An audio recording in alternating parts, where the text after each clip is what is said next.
എല്ലാം വഴിപാട് ചെയ്ത് ആരെയും നിങ്ങൾ തൃപ്തിപ്പെടുത്താൻ പറ്റുന്നു?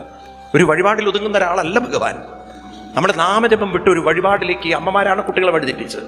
ഒരാൾക്ക് വേണ്ടി വഴിപാട് നിങ്ങൾ ചെയ്തതുകൊണ്ട് ഞാൻ വഴിപാടിനെതിരല്ല. നിങ്ങൾ സമർപ്പിച്ചോളൂ, അല്ലേ? എന്താണ് നിങ്ങൾ നല്ല കാര്യത്തിന് വേണ്ടി നിങ്ങൾ സമർപ്പിക്കുക. അതൊരു സ്വാർത്ഥ കാര്യത്തിന് വേണ്ടി, സ്വാർത്ഥ കാര്യം നേടുന്നതിന് വേണ്ടിയിട്ടാവരുത്. നമ്മളിപ്പോൾ വഴിപാടെന്ന് പറഞ്ഞാൽ സ്വാർത്ഥ കാര്യം, ദൈവത്തിന് കൈക്കൂലി കൊടുത്ത കാര്യം നേടുകയാണ്. അതാണ് നമ്മുടെ വഴിപാട്. അപ്പം അങ്ങനെ ഒരു വഴിപാട് കൊണ്ട് തൃപ്തിപ്പെടുത്താൻ പറ്റുന്ന ആളല്ല ദൈവം. നിങ്ങൾ 9-ാം അധ്യായത്തിൽ 31 ശ്ലോകം എടുത്ത് നോക്കൂ. അവിടെ കൃഷ്ണൻ തന്നെ പറഞ്ഞിട്ട് അഭിഛേദ് സുദുരാചാര. ഒരാൾ വളരെ ദുരാചാരം, വേണ്ടാത്ത ചിന്ത ഉള്ള ഒരാളാണെങ്കിൽ പോലും ഭജതേ മാമനന്യഭാഗ്, ഭജതേ എന്ത് ചെയ്യണം? ഭജിക്കാൻ തുടങ്ങൂ. അനന്യഭാഗ്. അനന്യഭാഗ് എന്ന് പറഞ്ഞാൽ ഭഗവാനെ ഒരിക്കലും അന്യനായി കാണാതെ എന്ന് പറഞ്ഞാൽ എന്താണ്?